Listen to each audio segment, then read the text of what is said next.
kama nimeshasema mara 2 mara 3, mimi nimekuwa nikifanya biashara ndogo ndogo. Mimi nimesoma chuo kikuu cha Dar es Salaam nikiwa nafanya biashara. Okay. Na wazee wangu nimefanya biashara. Kwa hiyo nilikuwa hata kile kidogo ninachopata kwa ajili, kwa sababu nimesomeshwa na serikali. Nilikuwa napewa mkopo wa serikali. By then nilikuwa nikipata fedha, nilikuwa na marafiki zangu hawa wanaitwa kina Konzo. Walikuwa wanauza electronics. Okay. Walikuwa wananipa vitu vingine kwa mkopo. Vitu vilikuwa vinaitwa Coditech, vingine tunauza, vingine hivyo. Yaani nimefanya biashara ndogo ndogo. Nilikuwa kama machinga chuoni. Okay. Yeah, nilikuwa nafanya sana. Lakini ule mtaji wa kufikia sasa nina capital. Ule ulianza baada ya mimi kumaliza chuo kikuu. Niliajiriwa, nikaenda kufanya kazi ofisi ya waziri mkuu. Nimeshawahi kusema nilikuwa mtumishi. Nikiwa nafanya kazi pale, basi nilikuwa hicho nilichopata kidogo. Nilikuwa niko productivity unit ofisi ya waziri mkuu. Kwa hiyo kidogo ninachokipata nilikuwa natunza. Kwa hiyo ndio hivyo kutunza kwa sababu ukitaka kufanya biashara, kitu cha kwanza unapofanya maamuzi lazima ujue kufanya saving. Kwa sababu bila saving kile unachopata unakula, lazima uwe una mdomo mkubwa wa kupokea na mdogo wa kutoa ili kitu kibaki katikati. Hiyo ndio formula nilikuwa naitumia mimi nikiwa kazini. Fred, umefanya kazi muda gani hapo serikalini mpaka kiasi kwamba umekusanya pesa imekutosha kuingia kwenye biashara? Nimefanya kazi ofisi ya waziri mkuu productivity unit. Nilifanya kazi miaka 5 hivi, 4 na nusu, 5. Okay. Then nikahamia wizara ya kilimo. Okay. Nilikuwa afisa pembejeo mwandamizi. Okay. Pale nilifanya kazi wizara ya kilimo, ilikuwa inaitwa Agricultural Input Trust Fund. Ni mfuko wa pembejeo wa taifa. Okay. Nilifanya kazi kama miaka 2 na nusu. Lakini nikiwa nafanya kazi serikalini patoka nafanya kazi kama mwaka wangu wa 2 wa 3. Ndio nilishaanza kupambana na kufungua duka Kariakoo kwa sababu nilikuwa nafanya kazi posta. Okay. Kwa hiyo nilikuwa ile saa 7 ile natoroka na kwenda posta, naenda kujifunza Kariakoo kwa sababu pale Kariakoo kulikuwa kuna watu sana wa Iringa waliama hapa wakahamia kule. Watu wengi nilikuwa nawafahamu. Kwa hiyo nilikuwa nikifika pale nakaa nao madukani najifunza na nini.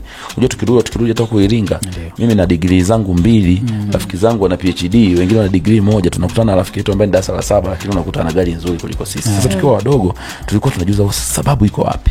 Mimi na kazi nzuri, najivunia na kazi nzuri sana. Rafiki yangu anafanya biashara Kariakoo kama machinga na Kagoli, lakini ana Prado. Mimi na ST.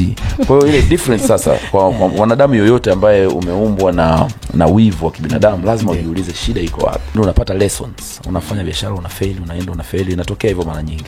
Ili kuweza kupunguza kule kufeli kwingi kwenye biashara, huwa tunashauri uwe na mentor.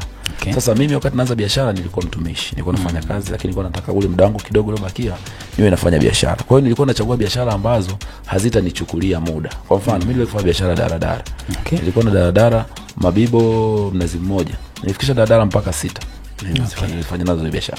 Lakini ile biashara yangu ya kwanza kufanya ndio ilinisumbua sana. Hizi zingine zinisumbui kwa sababu nimeshajua roadmap. Naamua interest yangu, napenda madawa ya binadamu. Basi nafanya utaratibu, nafuata njia ambazo najua ni sahihi kwangu na ina work out. Nimeamua nataka kuja kwenye real estate, najua napataje maeneo, najua nauza kwa sababu tayari ile roadmap kichwani kwangu ninayo. Ile knowledge na skills tayari nishazitengeneza nikiwa napambana huko zamani. Kwa hiyo nikwambie tu kwamba ugumu ulikuwa mwanzoni wakati tunaanza, lakini huko baadaye hakuna ugumu wote. Labda nikwambie hapa kwa mara ya kwanza kitu ambacho naweza kaula ulikuwa sijawahi kukisema kwenye radio yoyote ama interview yangu yoyote. Biashara main ya Vunja Bei sio nguo. Okay. Biashara yetu kuu sisi ni ya madawa ya binadamu. Okay. Ukipita Kariakoo tunazifahamu zimeandikwa Vunja Bei Pharmacy. Zile ndio biashara ambazo zinachukua 70% ya biashara zetu zote.